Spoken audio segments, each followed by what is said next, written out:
BPS menghasilkan ribuan data, indikator, dan publikasi di setiap tahunnya. Data dihasilkan melalui proses yang berjenjang dan terstandar, mulai dari level pusat, provinsi, hingga kabupaten kota. BPS mengawal seluruh tahapan proses dalam rangka menghasilkan data yang berkualitas dengan melibatkan berbagai ahli di bidangnya, mulai dari perencanaan, perancangan, pembangunan, pengumpulan data, pengolahan, analisis, diseminasi, hingga evaluasi. Lalu, bagaimanakah proses data BPS dihasilkan?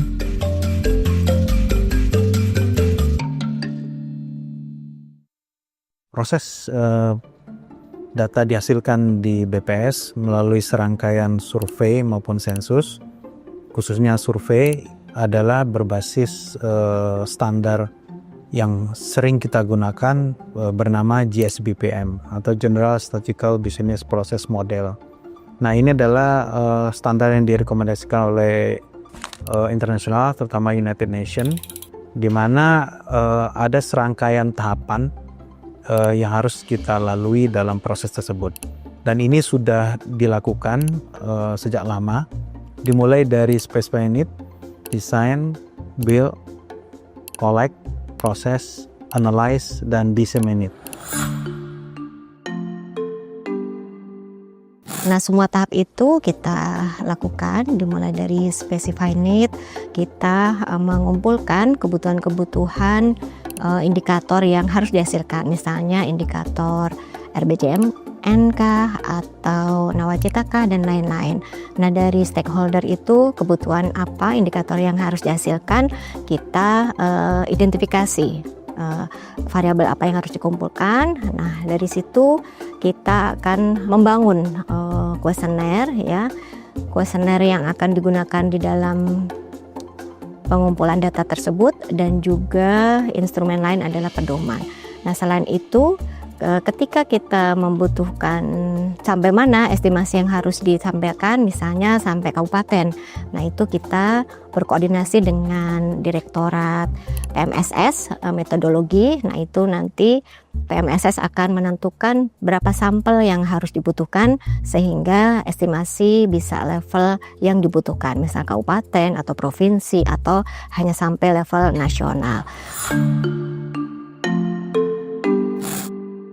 Nah, tahapan ini perlu kehati-hatian karena menentukan hasil dari survei tersebut, sehingga kerjasama antara PJK dan metodologi juga cukup intens untuk pada tahap desain.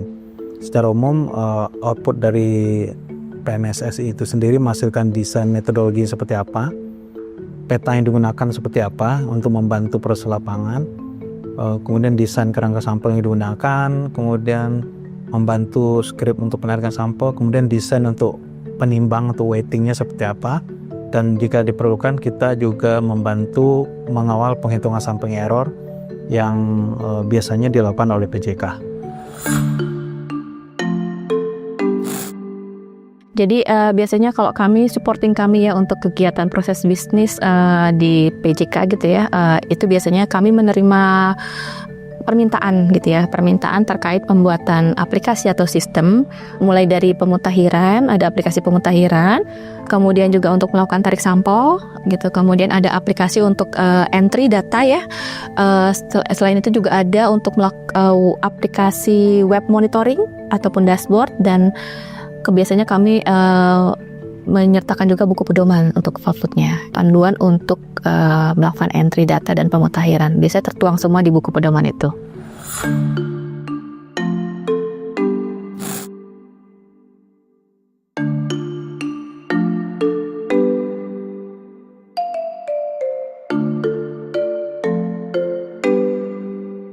Kami menerima informasi ataupun instruksi dari BPS Provinsi DKI Jakarta terkait kegiatan yang harus kami lakukan, termasuk di dalamnya misalkan ada survei, maka di sana sudah jelas kapan waktu pelaksanaannya, tahapan-tahapannya, kemudian petugas yang akan dilibatkan berapa banyak, termasuk juga sampai dengan nanti pelaksanaan anggarannya juga kemungkinan biasanya seringkali juga muncul seperti itu, Mas.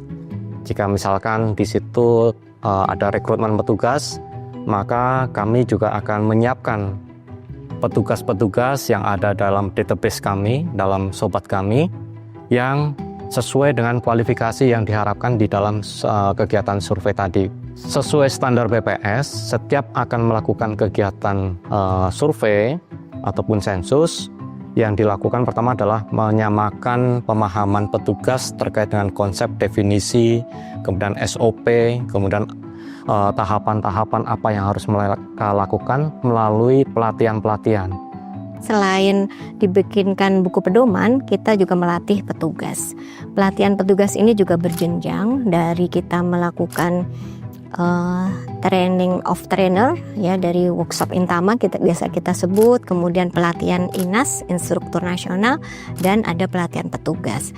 Untuk kegiatan-kegiatan yang skala besar juga atau yang sifatnya ada kontrak, salah satu klausul kontrak di dalam petugas juga menyebutkan bahwa mereka wajib menjaga kerahasiaan yang ada dalam kontrak itu tidak terbatas ketika mereka melakukan pekerjaan.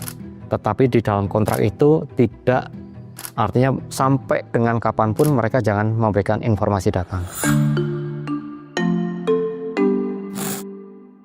Setelah data terkumpul, kita masuk ke tahap proses, ya. Ada entry data tadi dengan menggunakan aplikasi yang sudah dibangun juga oleh teman-teman SIS.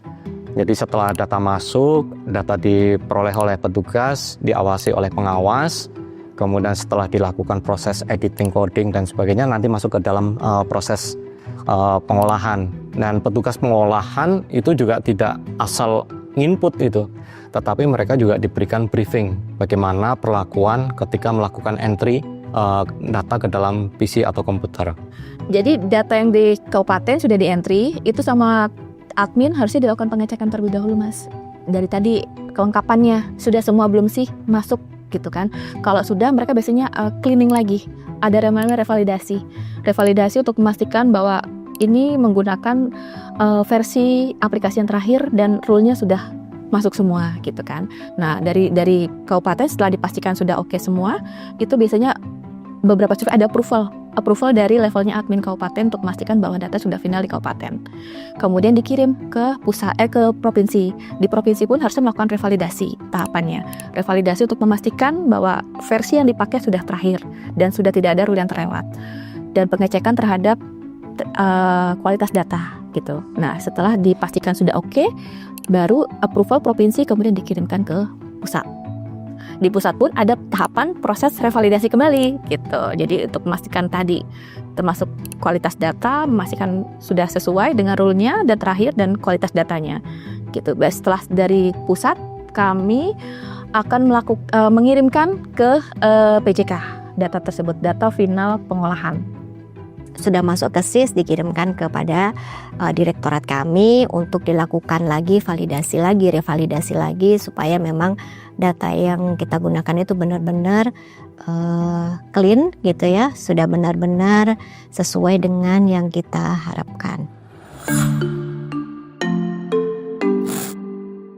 Setelah kita melakukan validasi, kemudian kita analyze dulu begitu ya, apakah data-data yang terkumpul itu kita bikin tabel, kita tabelkan, kita evaluasi data tersebut, kita analyze ya, itu tidak tahapan analyze, apakah tabelnya ini sudah konsisten begitu ya, dari angka provinsi, angka nasional, angka kabupaten, nasional, provinsi, kabupaten itu apakah sudah valid begitu ya, atau sudah sesuai, sudah benar begitu.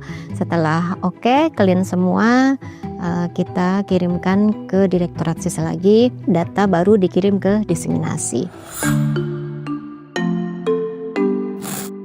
Di sisi diseminasi itu adalah sisi akhir dari GSBPM. Jadi kita akan menyiapkan datanya sesuai dengan kebutuhan pengguna.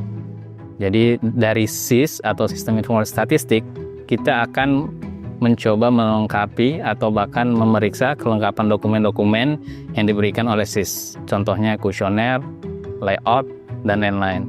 Setelah fix atau sudah clean dan bersih, baru kita naikkan ke sistem kami.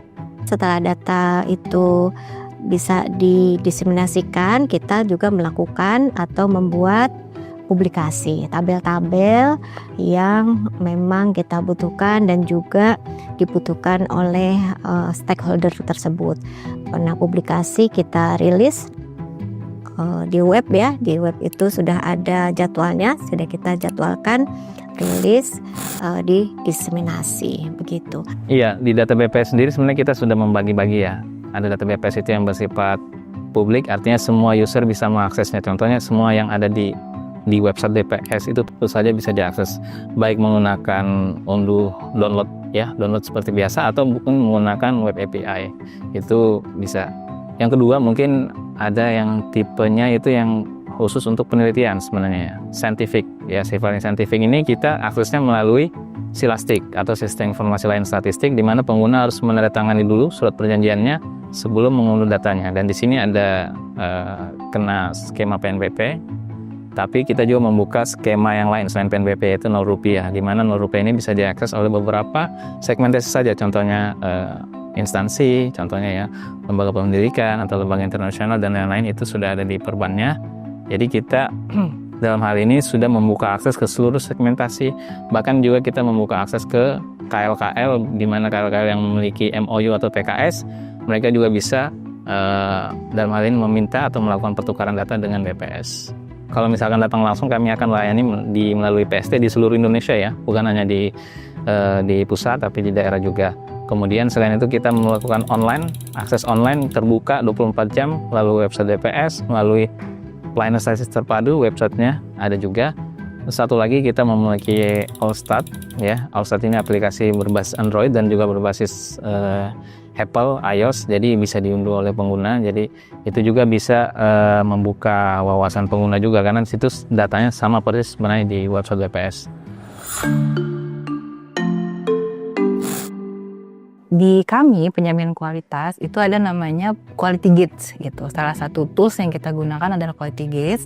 Quality Gate itu istilahnya kayak gerbang gitu. Gate itu kan gerbang ya. Kalau quality itu kan kualitas. Jadi dia gerbang kualitas. Jadi kalau misalnya kita ingin lewat suatu gerbang, kita harus ada standar yang harus terpenuhi nih. Misalnya pada saat kita lewat pintu tol kita harus cukup nih saldonya kita gitu. Begitupun dengan data gitu kan.